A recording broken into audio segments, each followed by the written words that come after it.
So, good morning mga kapatid. Welcome back to my channel. Welcome back. Yes, Uncle Mangit is back, okay? Good morning. Yes, kumusta kayo, ha? Ayan. May breaking news tayo. Breaking news. New virus na kumakalat sa Pilipinas, ha? At sa buong mundo. Pandemic ito, grabe, ha? New virus. Okay.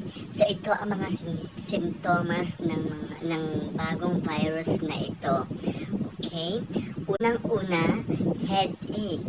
If you are experiencing of this kind of symptoms, unang-una, headache. Yes, laging sumasakit ang ulo. Ha? Masakit ang ulo. Okay. Secondly nga, pangalawa is yung poor eyesight. Ha? Poor eyesight, ha? Nalalabo ang paningin. Okay? Nalalabong paningin. Third, pangatlo, high temper. Okay? High temper, ha? Baga, manervyosa. Okay? Nervyoso. Fourth, difficult in sleeping. Ha? Difficulty in sleeping. Ha? Hirap pagtulog. Okay, hirap matulog. Okay? Alam na tayo. 1, 2, 3. Okay, ayan ha. Fifth, panglima ha. Always out of mind. Ayan, laging wala sa sarili. Okay? Hindi naman sa nababaliw, yung laging wala sa sarili. Okay. 6, pang-anim. Always got in shock. Laging magugulatin, ha? Magugulatin. Okay. 7, easily got mad. Can't properly communicate. Ayan. So, madali siyang magalit. Tapos, hindi siya makapag-communicate ng maayos. Okay? So, lagi siyang parang na-stroke na siya. Okay? Pang-walo, huli ha. Always feeling dizzy. Okay? Laging nahihilo. Okay? Ayan guys. So, yan ang ating 8 symptoms para sa new virus na kumakalat dito sa buong mundo.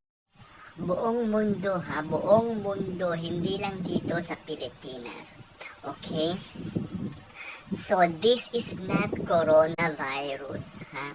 These are the symptoms of a person, ha?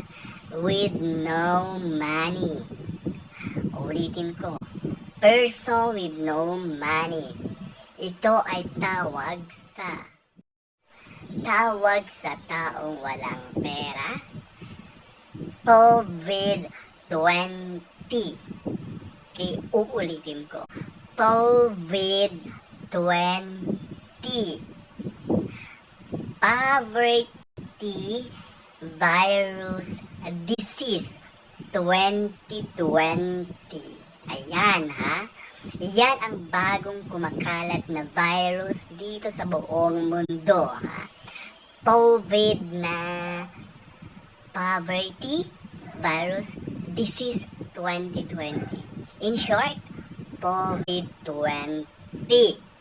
Okay, got it guys?